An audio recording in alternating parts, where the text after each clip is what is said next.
नमस्कार बच्चों। पिछली कक्षा में हमने समास का अध्ययन किया और इसमें हमने अव्ययीभाव समास और तत्पुरुष समास का अध्ययन हम कर चुके हैं। अब हमारा समास का तीसरा भाग आ रहा है द्वंद्व समास। आज हम द्वंद्व समास के विषय में अध्ययन करेंगे। द्वंद्व समास जिस समास में सभी पद प्रधान हो वह द्वंद्व समास होता है। अर्थात इस समास में सभी पद प्रधान होते हैं। चा अर्थे द्वंद्व, अर्थात द्वंद्व समास में च अर्थ में होता है। अर्थात द्वंद्व समास च अर्थ का बोध कराता है। च का मतलब और। इस समास के तीन भेद हैं। इस समास के तीन भेद हैं। पहला इतरेतर द्वंद्व, दूसरा समाहार द्वंद्व, तीसरा एक शेष द्वंद्व। ये इस समास की तीन भेद हैं। तो सबसे पहले हम इतरेतर द्वंद्व समास पढ़ते हैं। इतरेतर द्वंद्व, इसमें समान विभक्ति वाले दो या दो से अधिक पदों अथवा भिन्न भिन्न अर्थ वाले पदों का समास होता है। इसमें समान विभक्ति होगी, सभी पदों में एक ही विभक्ति का प्रयोग होगा, भिन्न भिन्न अर्थ वाले पद हो सकते हैं।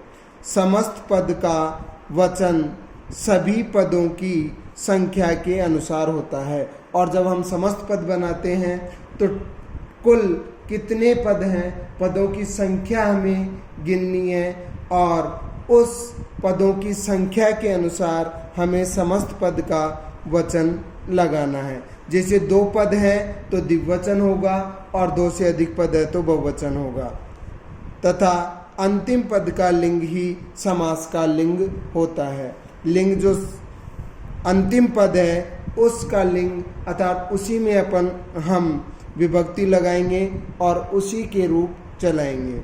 जैसे धर्म च अर्थ च, यहाँ पर दो पद हैं, पहला पद धर्म और दूसरा पद अर्थ। यहाँ पर दो पद हुए तो पदों की संख्या के अनुसार इसका जो समस्त पद बनेगा उसमें द्विवचन का प्रयोग होगा।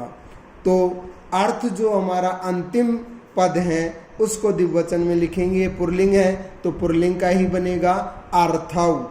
और धर्म के साथ अब इसमें जोड़ेंगे, संधि हो जाएगी और ये शब्द बन जाएगा धर्मार्थव। इसी प्रकार रामः च कृष्णः च, दो पद हैं, द्विवचन का प्रयोग, कृष्ण का कृष्णव बना और राम को जोड़ दिया राम कृष्णव। इसी प्रकार माता च पिता च, पितृ शब्द का द्विवचन पितरव, माता शब्द को जोड़ा माता पितरव।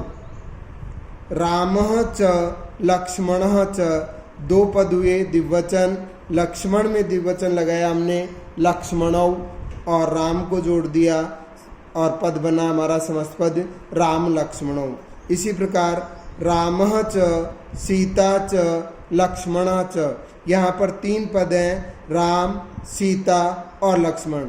दो से अधिक होते हैं हम बहुवचन का प्रयोग करेंगे।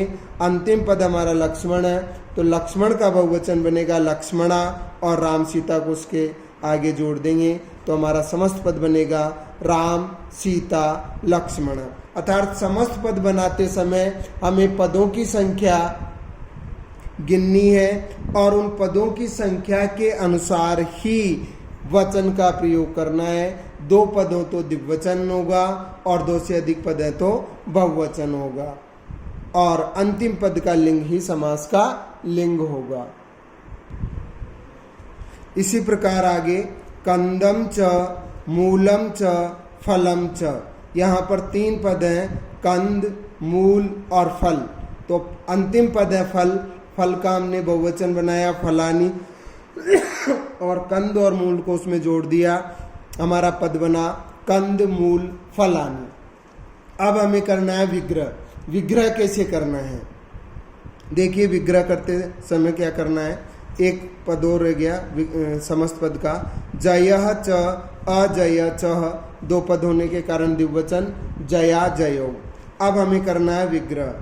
ग्रीष्म वसंतौ, तो यहाँ पर हमें देखना है कि समस्त पद में कौन सा वचन है। यहाँ पर वसंतों में हमें द्विवचन लग रहा है, तो इसमें हमें मालूम होगा कि इसमें दो पद हैं, ग्रीष्म और वसंत, और दोनों पदों का जब हम विग्रह करेंगे तो प्रत्येक शब्द को जिस विभक्ति में समस्त पद है उस विभक्ति में लिखकर च का प्रयोग करेंगे। ग्रीष्मः च वसंतः च। इसी प्रकार पशु खगाः, पशु और खग दो ही शब्द हैं, परंतु यहाँ पर बहुवचन का प्रयोग हो रहा है। इसका मतलब पशु और पक्षी दोनों ही अधिक हैं, एक एक नहीं है, इसलिए हम बहुवचन का प्रयोग करेंगे। पशवः च खगा च। इसी प्रकार पार्वती परमेश्वरो, द्विवचन लग रहा है, दोनों पदों को अलग अलग लिखेंगे और बीच में च जोड़ देंगे। पार्वती च परमेश्वरः च। इसी प्रकार आगे सीतारामौ, द्विवचन है, दो पद हैं, सीता और राम, दोनों को प्रथमा विभक्ति में लिखकर च जोड़ देंगे। सीता च रामः च। हरिहरौ, हरि च हर च। ईश कृष्णौ, ईशः च कृष्णः च। इसी प्रकार पिक काकयो, अब तक हमारे जो भी विग्रह थे उसमें प्रथमा विभक्ति थी और इसमें यह सप्तमी विभक्ति है। तो विभक्ति है तो इसको हम कैसे करेंगे। पिक और काक दो शब्द हैं, हम जैसे करते हैं वैसे भी कर सकते हैं। पिकः च काकः च, और उसके बाद में हमने तयो का प्रयोग किया, तत्शब्द का सप्तमी विभक्ति का द्विवचन। दो पद है तो द्विवचन, दो से अधिक है तो बहुवचन। यहाँ पर दो पद हैं इसलिए द्विवचन किया, अथवा हम डायरेक्ट सप्तमी में भी बना सकते हैं। पिके च काके च। इस प्रकार हमें विग्रह करना है।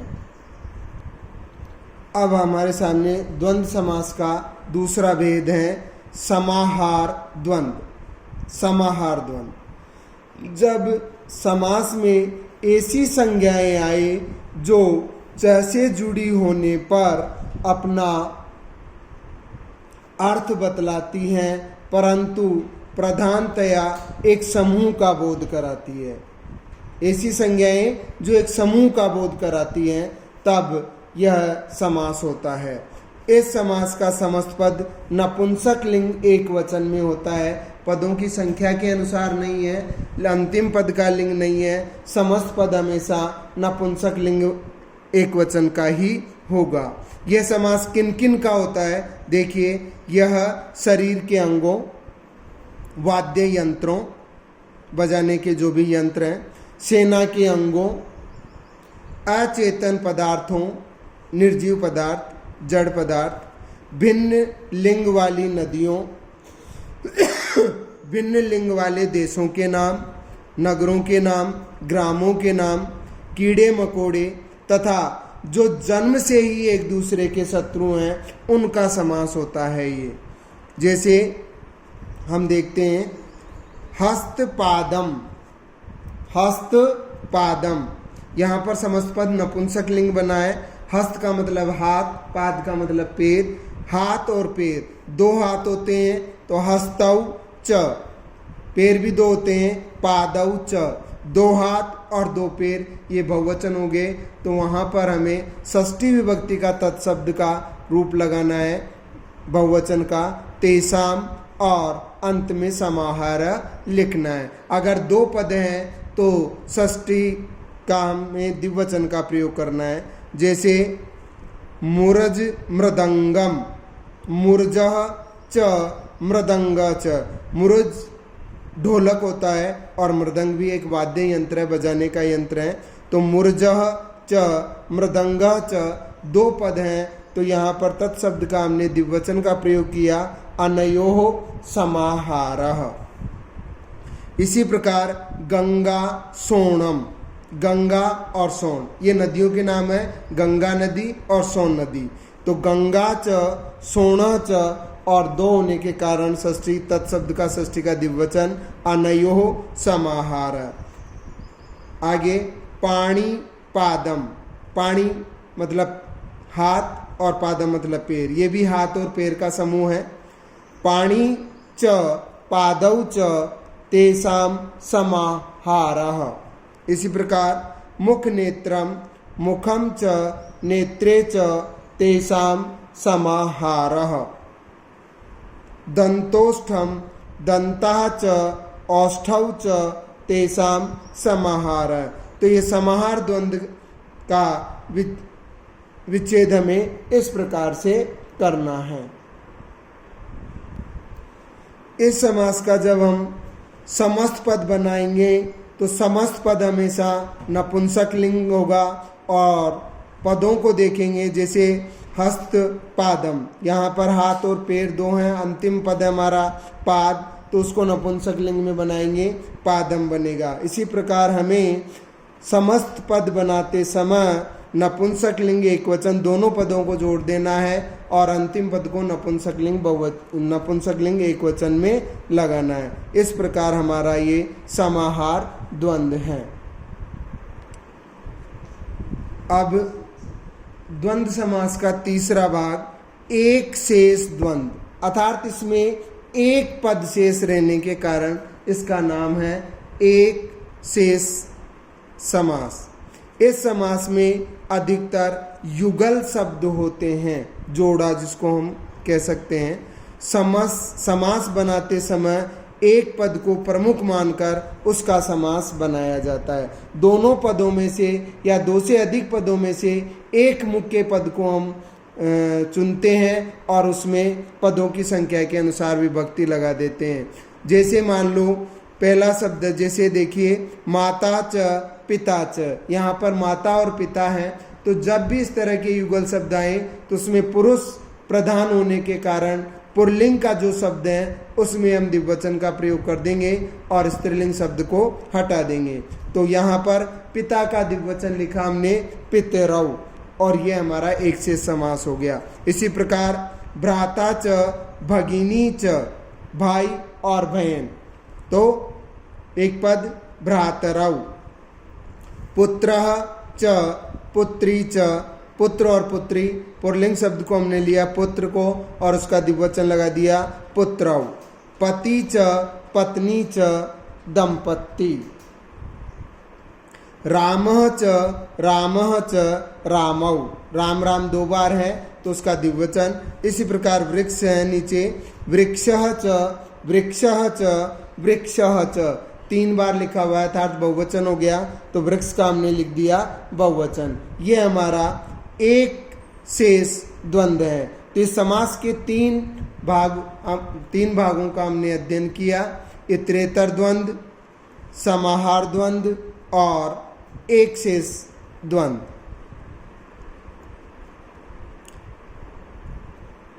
धन्यवाद।